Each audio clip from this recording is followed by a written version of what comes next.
Salamlar hər birinizə. Xoşbəxtlik daşında podkastımın yeni bölümünə xoş gəlmisiniz. Bugün çox fərqli bir mövzudan danışmağa düşünürəm. Əgər əvvəlki bölümlərimi dinləmisinizsə, yeni il hədəflərimlə bağlı olan bölümdə çox özüm üçün qoyduğum hədəflərdən ikisi bundan ibarət idi ki, ilk öncə heç nə haqqında şikayət etməyəcəm. Bu çox çətin bir proses olsa da ki, nə qədər adam nəsə haqqında şikayət edib biraz özünü rahatlatdığını düşünsə də, əslində şikayət etdikcə bu bir əslində çıxılmaz bir döngüdür. Şikayət etdikcə daha çox şikayət ediləsi məsələlər qarşımıza çıxır. Daha çox şikayət etməyə başlayırıq. Həyatımızın fərqli hissələrindəki ancaq neqativləri görməyə başlayırıq. İkincisi isə ondan ibarətdir ki, ümumiyyətlə heç kimi qınamamaq. Bu da çox vacib bir məsələdir və bununla bağlı da mən yeni öyrənməyə başladım. Qısaca belə bir ön məlumat verə bilərəm ki, yanvar ayının əvvəlində mən bir kurs götürmə qərarına gəldim. Bu Quantum, NLP və ümumiyyətlə coachluqla bağlı bir təlim idi. Orada kuantumla başlayanda və ümumiyyətlə bu məsələləri, həyatın qaydaları nədən ibarətdir? Ümumiyyətlə, yəni biz ola bilər ki, ölkənin qaydalarına riayət edirik, etik qaydalara riayət edirik və yaxud hansısa bir mədəni qaydalara hər ölkənin, bölgənin və yaxud hər bir şəhərin ola bilər. Müəyyən bir qaydalar var və biz bunlara riayət edirik. Amma ki, belə bir məsələ də var ki, bizim hamımızın yaşadığımız bir dünyada çoxumuzun başa düşmədiyi və ola bilər bəzi hissələrini başa düşdüyü, amma bunun doğrudan da qanun şəkildə hər bir insan üçün eyni formada, yəni eyni fizika qanunları kimi işlədiyini çoxumuz bilmirik. Mən də bu vaxta qədər əslində bunu tam başa düşmürdüm necə işləyir. Və bunları araşdırmağa başladıqca da gördüm ki, məsələn, bizim hər bir insanın öz şəxsi bir həyat yolu var və bizim həyatımızda baş verən hər bir hadisə də bizə hər hansı bir mesajı ötürməyə çalışır. Və yaxud biz yoldan keçiriksə, ola bilər ki, bizim yanımızdan keçəndə bir maşında qəza oldu və bu qəza belə əslində bizə hər hansı bir mesaj ötürmək üçün belə bir yaranıb.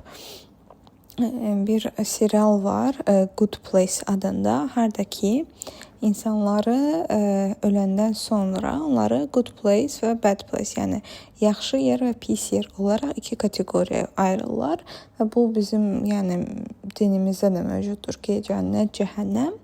Amma ki, mən başa düşdüyüm və oxuduğum mənbələrdən də gördüyüm əsasən bəli, cənnət və cəhənnəm var.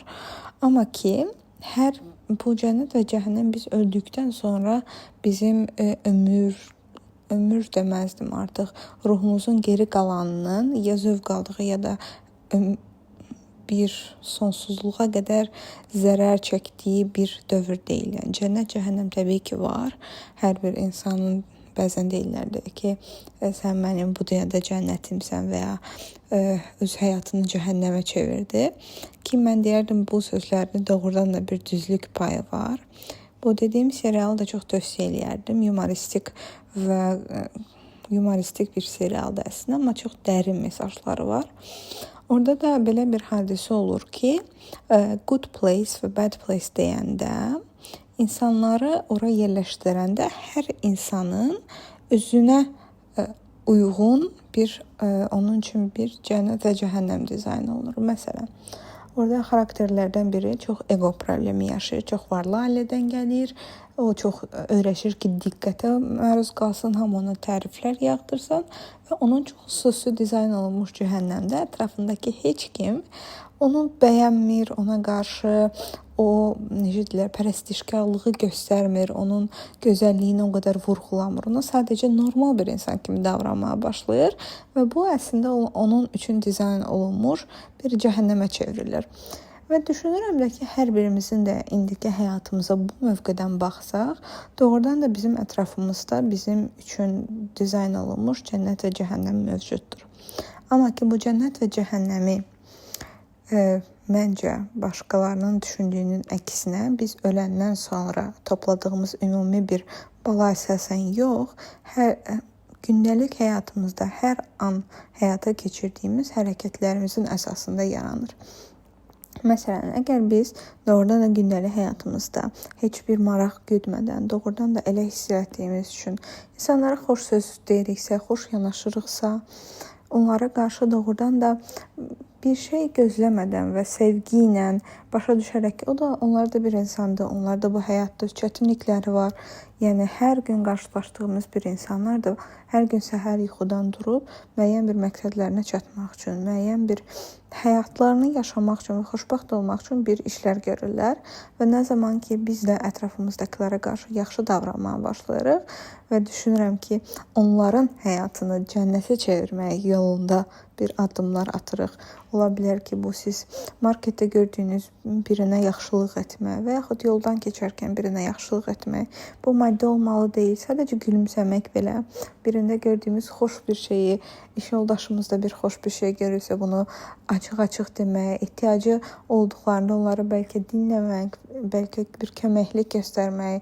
Yəni bunlar kimi kiçik şeylər və bunları etdikcə də başa düşürük ki, biz əslində başqa insanların cənnətin yaradılmasında əslində bir parçayıq. Biz onların həyatını cənnətə çevirməyə kömək edə bilərik, cəhənnəmə də. Amma ki, necə ki biz onların həyatını cənnətə və cəhənnəmə keçirdə bilərik, onlarda da eyni qüvvənin olduğunu başa düşməliyik. Və təbii ki, belə bir fizika qanunu var və mən bunu təkrarlamağı çox sevirəm ki, dünyada heç bir enerji itmir, sadəcə formasını dəyişdirir. Və bu nə deməkdir? Əgər siz birinə qarşı yaxşılıq eləyirsinizsə və birinə qarşı doğrudan da onun üçün həyatını asanlaşdıracaq bir şey eləyirsinizsə, bu da təbii ki, bu enerji formasını dəyişdirib, necəsə bu sizə qayıdandır. Və buna, yəni pislik eləyəndə və yaxud yaxşılıq eləyəndə, təbii ki, əgər siz oturub gözləsək ki, ay mən falan kəsə yaxşılıq elədim, görün bugün kim mənə yaxşılıq eləyəcək geri dönüşdə. Təbii ki, bu belə baş vermir. Yəni siz oturub bir şey izləməklə o şeyin artıq siz işinizi, gücünüzü atmış olursunuz və bir tərəfdən də onu qarşılıqlı etmiş kimi olursunuz. Saf sevgidən onu eləməyə çalışmırsınız. Və bu zamanda artıq bu necə deyirlər, kainatın qanununa bir tərslik gedir və o artıq siz o enerji balansını pozmağa çalışırsınız. Bəlkə də ola bilər ki, bəzilərinizə, çoxlarınıza hətta deyərdim, bu enerji məsələləri yox, düz deyil, elə bir şey yoxdur, səhv gələ bilər. Amma sadəcə düşünün və tövsiyə edirəm ki, bircə həftə bunu test edin ki, saf ürəkdən, heç bir qarşılıq gözləmədən, saf ürəkdən biri üçün yaxşılıq eləməyi seçin. Birinə, məsələn, taksi gözləyirsiniz, taksi gecikir və yaxud nəsə olur, o taksi ilə dalaşmaq əvəzinə ona təşəkkür eləməyi yoxlayın. Mən məsələn hər səfər fikirləşirəm ki, mən hər gün işə taksi ilə gedirəm, taksi ilə də gəlirəm. Və nəzərə alsaq ki, mən bunu neçə ildə edirəm və şükür ki, indiyə kimi bir qəza ilə qarşılaşmamışam. Mən artıq başladım ki, gör necə məni qoruyacaq, məni doğrudan da sağ-salamat işimə aparıb gətirəcək taksilərlə qarşıma çıxıb. Onlara hər zaman mən hər maşına minəndə də, düşəndə də çalışıram ki, öz təşəkkürümü bildirim. Təşəkkür edirəm, yolunuz açıq olsun, sağ-salamat gedib evinizə çatasınız. Yəni bunları çalışıram ki, özlərinə də deyim, amma məsələn, hava şəraiti bu yaxınlarda çox pis olanda həmişə içimdən keçirirdim ki, çox ümid edirəm ki, sağ-salamat gedib evlərinə, ailələrinə çatalar. Yəni bu söhbət böyük şeylərdən və yaxud gedib birinin işini onun yerinə görməkdən getmir təbii ki. Amma əsas odur ki, insanlara qarşı düşüncələrimizi və emosiyalarımızı pozitivə yükləyək. Və yaxud işdə menecerinizlə bir probleminiz var və düşünürsünüz ki, o insan sizin həyatınızı çətinləşdirir. Gələn dəfə ona əsəbləşməyə əvəzinə, qınamaq əvəzinə və yaxud ona zəhləsi getməyə əvəzinə düşünün ki, o da bir insandır. Bəlkə də onun da ailəsi ilə bağlı bir problemləri ola bilər. O da o işə sizinlə eyni məqsədlə gəlir ki, gəlsin, işini görsün və ayın axırında maaşını alıb ailəsini dolandırmasın ola bilər, öz xərclərinin qarşılasın ola bilər. Yəni hər şey ola bilər. Sadəcə başa düşmək ki, bizim qarşımızdakı insanlar da eyni bizim kimi insanlardır və gələn dəfə onlar haqqında pis düşünmək, pis davranmaq Bu çox vaxt davranışlarda da olmur. Məsələn, bu dediyim menecer və əməkdaş münasibətində çox vaxt biz bu iyerarxiyanı qorumaq üçün onlara qarşı biz davranmırıq. Amma ki, içimizdə neqativ düşüncələri keçirdirik. O bizim necəsə onlara göstərdiyimiz münasibətə əks göstərir. Mən buna çox inanıram ki, məsələn, siz birindən heç xoşunuz gəlməsə və ona salam deyəndə belə o tonda sizin o dediyiniz sözlə belə o insana o enerji yayılır ki, o sizin səsinizdəki salamdan başa düşür artıq ki, sizin ona münasibətiniz nədir. Nə qədər özünüzü aldatmağa da çağırırsınız, başqa cürə də aldatmağa çağırırsınız, bu insanın qarşındakı insana keçir. Çünki biz belə bir kommunikasiyada qayda var idi ki, kommunikasiyanın 70% bizim oradakı səs tonumuz, reaksiyalarımız, bədən dilimiz bundan ibarətdir. 20% sadəcə dediyimiz sözlər idi, səhv vermirəmsə, ya da 10%. Yəni 70% sizin kommunikasiya qurduğunuz, kimləsə danışdığınız, münasibətdə olduğunuz, bunların 70% onlar haqqında nə düşündüyünüzdən irəli gəlir, nə hiss etdiyinizdən. Və gələn dəfə birinə əsəbləşmək istəyəndə, ona pis davranmaq istəyəndə bunu düşünə bilərsiniz ki, doğrudan da bu insana mənim bunu eləmək haqqım yoxdur. Təbii ki, bunu başa düşəndə insanın şəxsi sərhədləri ilə də bağlı çox güclü irəliləyiş olur. Çünki məsələn, siz qarşınızdakılara hörmətlə yanaşanda, onları qınamayanda, onlar haqqında şikayət eləməyəndə, qeybət eləməyəndə, qeybət söhbəti də çox ayrı bir mövzudur ki, bizim bir çox, necə deyirlər, sosiallaşma aktivitelərimiz olub qeybət. Orada olmayan insanlardan danışmaqdan, ümumiyyətlə onların işini, ailəsini, şəxsi həyatını müzakirə etməkdən irəli gəlir. Və bu enerjini də ötürəndə artıq ki, siz o insanlara qarşı bir mənfi emosiyalarda olursunuz. Ya baxıllıq çəkirsiniz, ya düşünürsünüz ki, yox, o insan sizin haqqınıza girir və ya başqa bir hadisə olub, ola bilər aranızda. Amma ki, bunları buraxmağa çalışanda və doğrudan da hədəf qoyanda ki, məsələn, mən qeybət eləməyəcəm. Niyə? Çünki mənim başqalarının həyatını müzakirə eləmə haqqım yoxdur. O onun həyatıdır və mənim həyatıma heç bir əlaqəsi yoxdur. Bu ən yaxınınız belə ola bilər. Bacınız, qardaşınız, ananız, atanız. Ümumiyyətlə, belə bir qaydanı başa düşmək ki, qınamaq nə deməkdir? Qınamaq o deməkdir ki, sən bir insan olaraq məndən daha az bilirsən. Mən sənin elədiyini eləməzdim.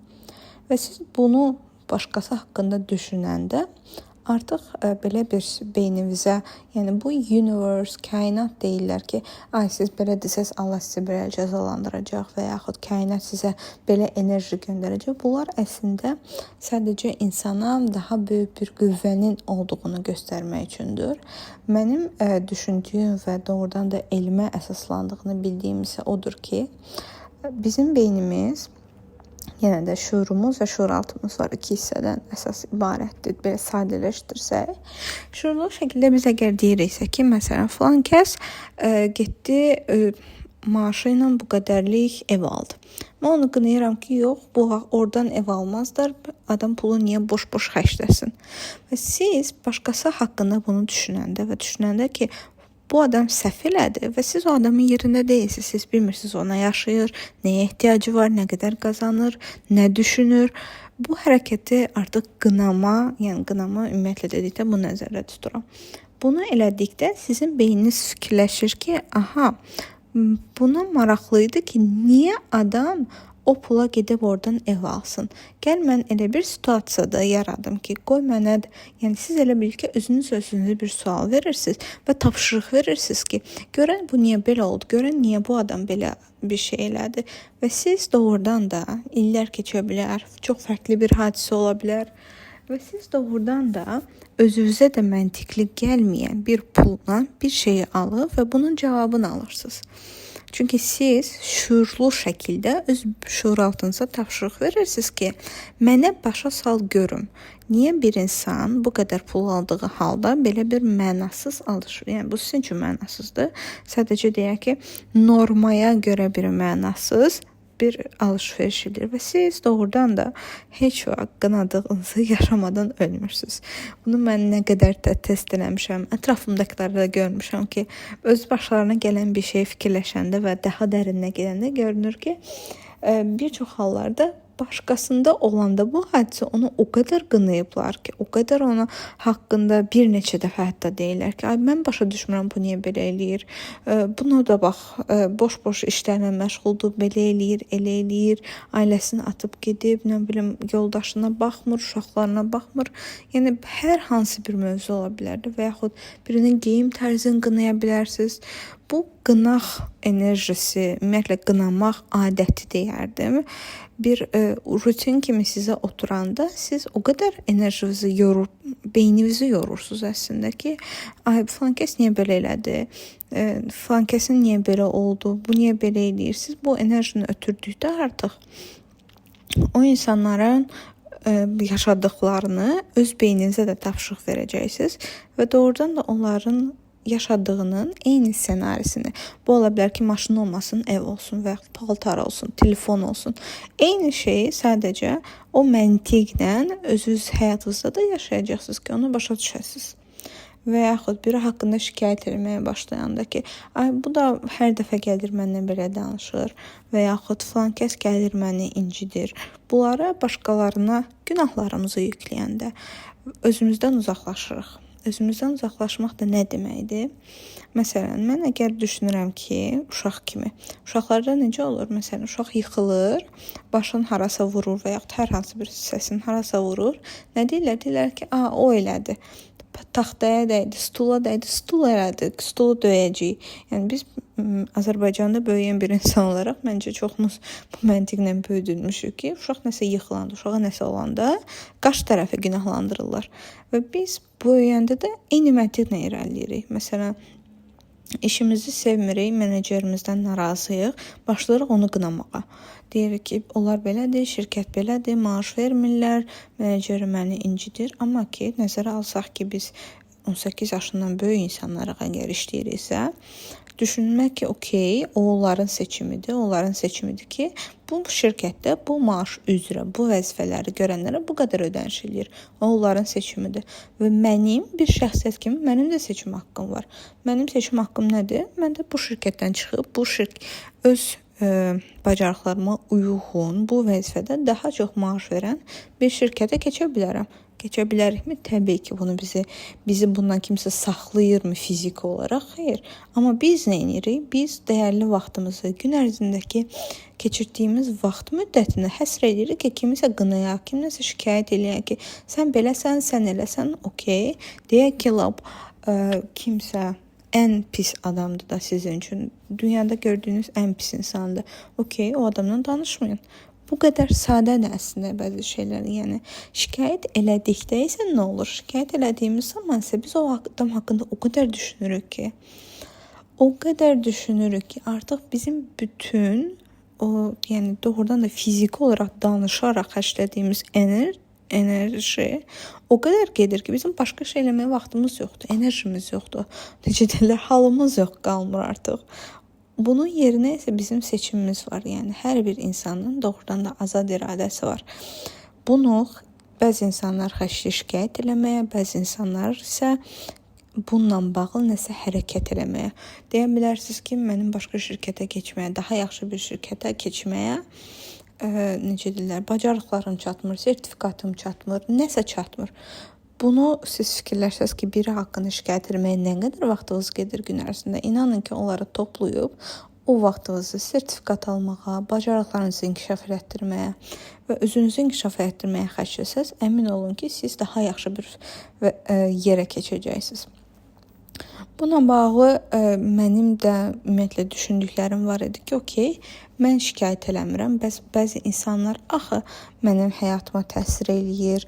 Məsələn, bu ola bilər ailə üzvlərimiz. Mən hər zaman düşünmüşəm ki, məsələn, böyüdüyüm ailədə əminəm ki, çox insanların da bu başına gəlir.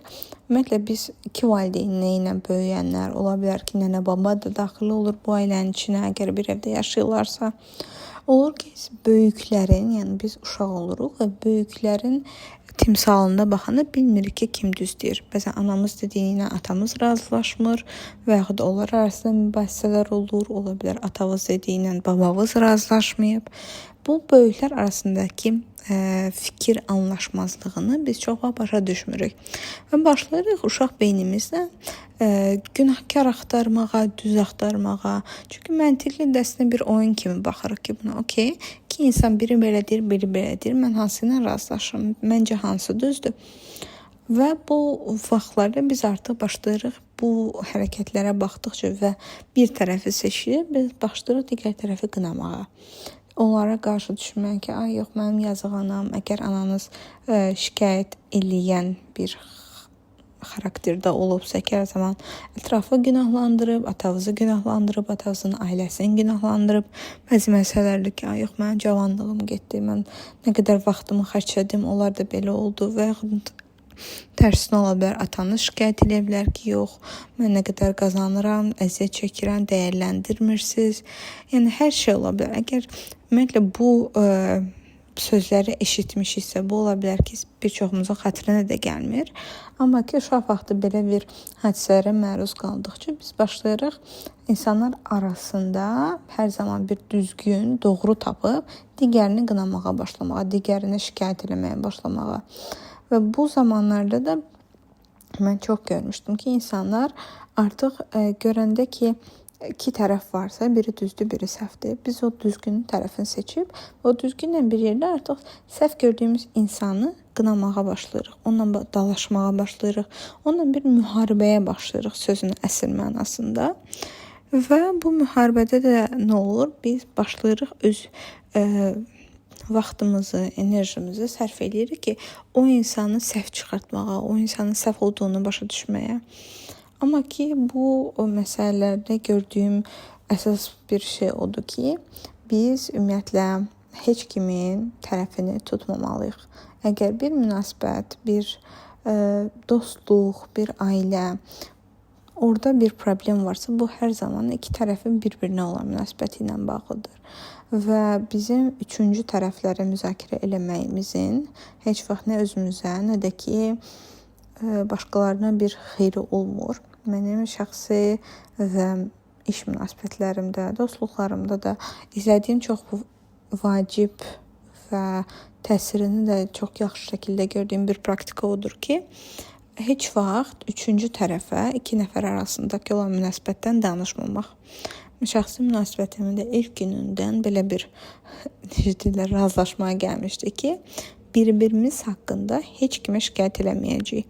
Əgər bir problemimiz varsa, bir narazıçılığımız varsa, bir sözümüz varsa ki, mən bunu dəyişdirmək istəyirəm, mən bunu başqa cür eləmək istəyirəm, bunu artıq açıq-açıq bir-birimizə gəlib deməyi bacarmalıyıq. Və burada da inciklik, küsmək və yaxud qarşındakini dinləmədən onu demək ki, yox, mən heç elə deyiləm, sən niyə belə fikirləşirsən, sən özündən uydurursan. Bu, necə deyərlər, bir uşaq yanaşmasıdır. Küsmək, ümumiyyətlə, incimək daha çox uşaqlara məxsus bir yanaşma olduğu üçün mən hər zaman çalışıram ki, bunu qarşımdakı ilə müzakirə edeyim. İş münasibətlərində də əgər mənim menecerimlə bir narazıçılığım varsa və yaxud hər hansı bir işlədiyim kiçik ola bilər, məndən vəzifəcə kiçik bir insan olsun, yuxarı olsun, nə olursa olsun bunu çalışmışam ki, hər zaman qarşımdakının özü ilə müzakirə edeyim.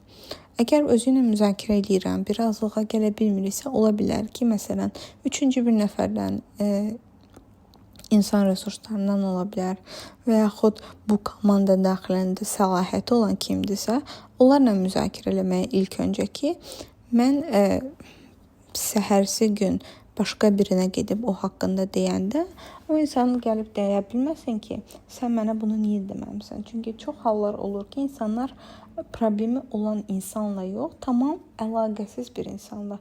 Məsələn, iş yerində iş yoldaşı ilə problemi var, bunu gedib rəfiqəsi ilə müzakirə edir. Yəni, bu heç nəyə gətirib çıxartmayan bir vaxt etkisidir, enerji etkisidir. Doğrudan da yəni, qısa həyatımızın boşa xərclədiyimiz bir hissəsidir.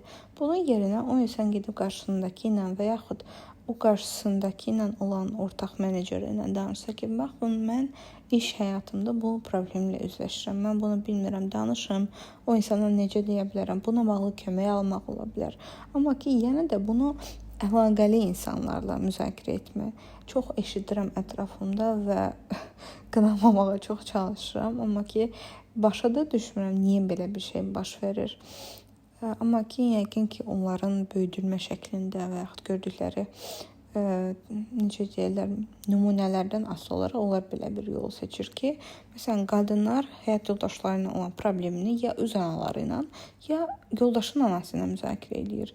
Təsəvvür edin, kişi öyrənir ki, qadının bununla problemi var, amma bunu öz anasından öyrənir. Yəni, qadın ilk öncə gedib öz həyat yoldaşına deyə bilmir ki, mənim səndə xoşum gəlməyən belə şeylər var. Sənin belə eləməkləri mənə belə hiss elətdirir. Yəni, bu mənim üçün doğrudan da çox qəribə gəlmişdi ki, okey, siz bunu getdiniz, onun anasına dediniz, anası da oğluna deyəcək. Amma burada axı bu iki nəfər arasındakı münasibət formalaşmır.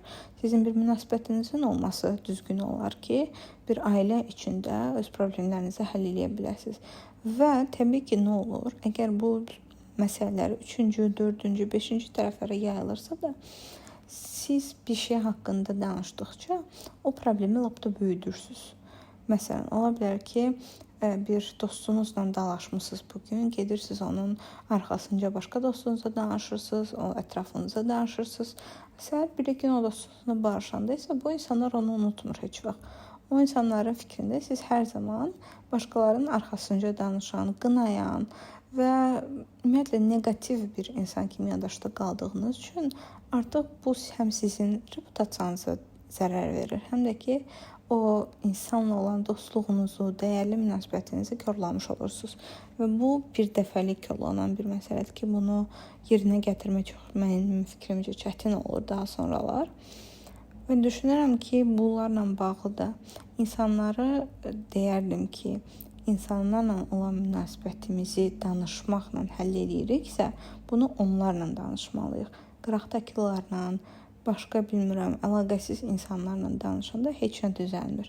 Ona görə də bu və fikirləşdim də ki, biz 3-cü nəfərləri müzakirə eləyəndə çox xoş olur mənə ki, biri gəlir, məsələn, deyir ki, falan kəslə tanış oldum, falan xanımla, o qədər gözəl xasiyyəti var, o qədər gözəl geyim tərzi var, o qədər incədir. Belə sözləri təbii ki, eşitmək çox xoş olur. Təbii ki, bunu yenə də paxıllıq hissi ilə yox. Bunu yenə də məsələn çox olur ki, özünədə dedim bu sözü, özünədə dedim. Amma sizdə də belə tərifləmək istəyirsən. İnsan o xoş enerjidən danışdı, xoş sözdən danışdıqca da doğrudan da həm özünün, həm ətrafındakilərin o xoş sözlərinin enerjisini artırır. Yəni fikirləşsəz, siz də fərqinə vararsınız, düşünürəm ki, məsələn, oturmusunuz 3-4 nəfər, başlayırsınız hər öz problemlərini danışır, şikayət edir, danlanır. Bu arada belə də bir məsələ var ki, bizim bilməm, cəmiyyətdən mi irəli gəlir və ola bilər o müharibələr yaşamış olduğumuz bir travma bonding deyə bir şey var. Travma bonding nədir? Ətrafımızdakı insanlarla baxsaq, iş yoldaşlarımız ola bilər, səmimi olduğumuz iş yoldaşlarımız, dostumuz ola bilər. Onlarla baxmaq lazımdır ki, biz onlarla dostluqmu, yoxsa travma bonding edirikmi? Bu travma bonding deyəndə də, yəni eyni travmanı yaşamış insanlar bu travmanı müzakirə eləmək üçün bir yerə gəlir və bununla bağlı, yəni o insanların ortaq nöqtəsi nə ortaq maraqlarıdır, nə ortaq planlarıdır, xəyallarıdır və yaxud hər hansı bir ortaq cəhətləri deyil xarakter olaraq. Bu insanlara baxsanız görəcəksiniz ki, onların ortaq nöqtəsi sadəcə bir travmadır. Ola bilər ki, 3-4 nəfərdir, eyni şöbədə işləyirlər, eyni adamdan zəhlələri gedir və bunların bütün günü həmin adam müzakirə edirlər. Bu nədir? Bu bir travma üzrə əlaqə qurulmağın bir nümunəsidir və yaxud 5 nəfər dost olar, həmişə məktəbdə eyni problemləri yaşayıblar, universitetdə o dərsdən kəsiliblər, onunla bağlı problemləri olub. Və bu insanlar sırf hər dəfə danışanda ondan danışır. Problemləri ilə danışırlar, problemləri üzərindən. Ola bilər ki, fərqli yerlərdə işləyən insanlardır, amma yenə də eyni problemləri var və ancaq bu problemlərlə danışırlar. Bu insanlara baxanda görürük ki, əgər biz o problemi ortadan qaldırsaq, əgər onlar o problemi həll eləsələr, danışmağa bir sözləri yoxdur. Çünki ortaq nöqtələri yoxdur. Ortaq nöqtələrin nə olduğunu bilmirlər belə. Bəlkə danışsalar taparlar. Amma ki, bu insanların həyatında mən düşünürəm ki, hər zaman problemi götürsək, bəs bunlar nədən danışarlar? Görürəm ki, bəzən danışacaq bir şeyləri olmur. Və sırf buna görə, sırf o əlaqəni saxlamaq üçün və bir-birlərindən ayrılmamaq üçün, bir qrup şəklində qalmaq üçün. Çünki bilirsiniz ki, bizim beynimiz əsas məqsədi bizi saxlamaqda. İlk öncə ölməmək, bizim ölməyimizin qarşısını almaq kimi bir hədəfi var və qədim zamanlardan da ölməməyin birinci şərtini nə görmüşük ki, növbəti nəsilləri yaratmaq, digəri isə odur ki, qrup şəklində yaşamaq və insan beyni üçün bir qrup daxilində olmamaq, bir qrupdan atılmaq ölümə bərabər olduğu üçün bu sosiofobiya deyil, doğrudan da bizim beynimiz bir qrupdan atılsaq, bizi tək qalarıq, bizi təhlükəyə qoyarlar, təklənərik. Belə bir qorxu yaşadığı üçün o qruplara daxil olduğumuzda biz baxırıq ki, əgər mən bu qrupdan çıxsam, bu qrupdan atılma kimi bir qorxumuz var normalda. Yəni bu təbii ki, əsl dostluqlardan danışmıram. Bəzi qruplarda biz baxırıq ki, doğrudan da sırf o travmamızın ortaq olduğu üçün biz onu danışırıq. Deyərdim ki, bu böyük bir travmadır, məcbur deyil. Ola bilər ki, çox kiçik bir məsələdir.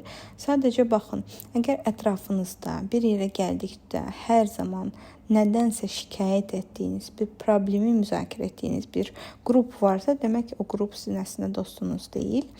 Bir travma bond qrupumuzdur deyərdim.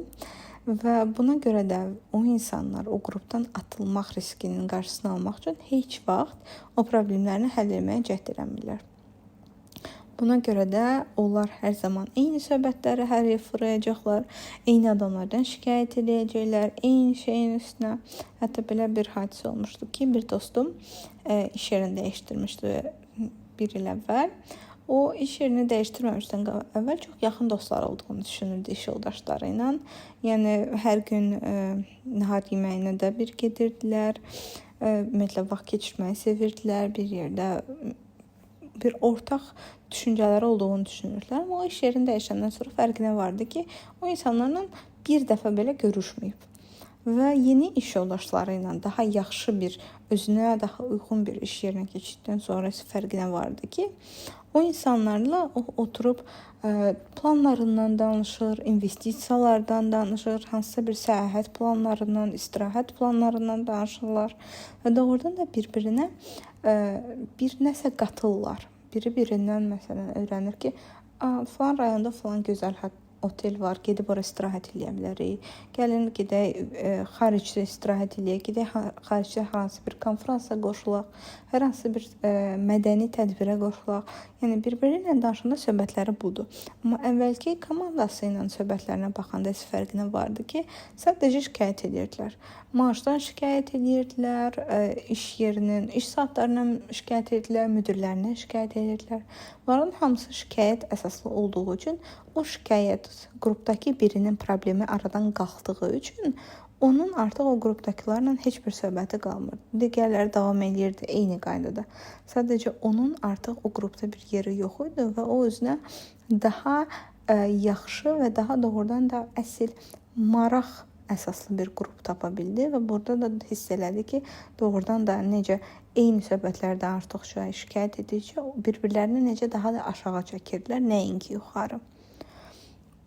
Düşünürəm ki, bu mənim New Year resolutionumu, yəni bu iki əsas punktu ki, şikayət eləməmək və heç kimi qınamamaq sizə biraz da motivasiya ola bilər. Ümid edirəm ki, siz də bunu öz həyatınızda tətbiq eləməyə çalışarsınız. Əgər belə bir qərarınız olsa, mənə burada da yaza bilərsiniz. Instagramda da qeydlərinizi görməkdən çox xoşbəxt olaram. Əgər orada da məni izləmirsinizsə, zabita.co adı ilə məni izləyə bilərsiniz. Bunu podkastın açıqlama hissəsinə də əlavə eləyəcəm. Oradan da mənə şərhlərinizi bildirə bilərsiniz. Çox xoş olar ki, sizin bu mövzuda olan fikirlərinizi də paylaşasınız mənlə. Ola bilər ki, bəzinizin buna bağlı əlavə məlumatlara ehtiyacı ola bilər, əlavə guidance-a, yəni bir yönləndirməyə ehtiyacınız ola bilər. Sadəcə çətin anlarınızda bu qoyduğunuz hədəfi artıq pozmaq istədiyinizdə belə bəzən insan olur ki, istəyirsiniz kimləsə danışasınız və o sizin motivasiyanızı yeniləsin, motivasiyanızı davam elətdirməkdə sizə kömək eləsin. Bu da mənim üçün çox xoş olar. Ümid edirəm ki, siz də həyatınızda çox kiçik şeyləri dəyişdirdikcə, bir haqqında düşüncəmizi, dediyimiz sözləri, ona qarşı olan davranışımızı dəyişdirdikcə görəcəksiniz ki, dünya da artıq sizə fərqli davranmağa çalışır.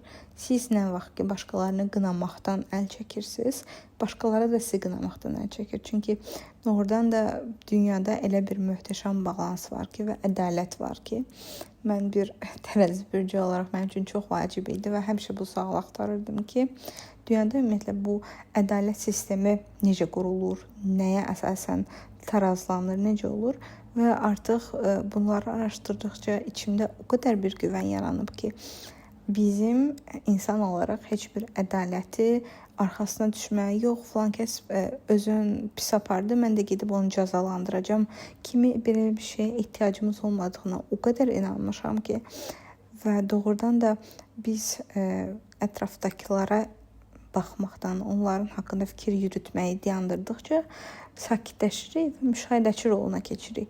Bu müşahidəçi roluna keçdikdə isə görürük ki, doğrudan da ətrafımızda işləyən çox möhtəşəm bir sistem var və bu möhtəşəm sistemdə də görürəm ki, artıq heç birimizin başqalarının həyatına qarışmağa bir ehtiyacımız da qalmır. Və bu siz müşahidəçi roluna girdikcə görürsünüz ki, o insanın öz hərəkətlərinin cavabı öz həyatına necə yansıyır. Məsələn, görə bilərsiniz ki, bir insan hər dəfə ətrafındakilərdə ki, mənim də qabağımda həmişə yalançı adamlar çıxır və yaxud maşaynik adamlar çıxır və görürsünüz ki, o insan əslində eyni cür başqalarına davranır.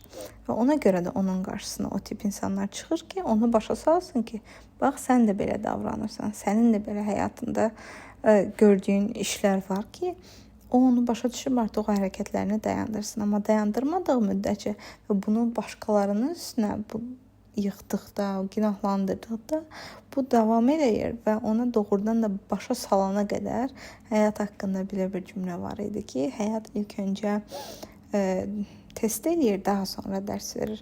Və doğrudan da belədir ki, biz testlərimizin nəticəsi əsasında dərslər öyrənirik həyatda. Və ümid edirəm ki, hər birinizin də bu həyatdakı testləri yüngül olar. Oradan da o testləri ilk dəfədən keçməyi bacararsınız. Dərslərinizi ilk dəfədən başa düşməyi bacararsınız. Əgər olmasa da əminəm ki, həyat bir yolunu tapıb sizə bunu başa salmağa çalışacaq. Hər birinizi çox sevirəm. Diqqətinizə görə təşəkkür edirəm.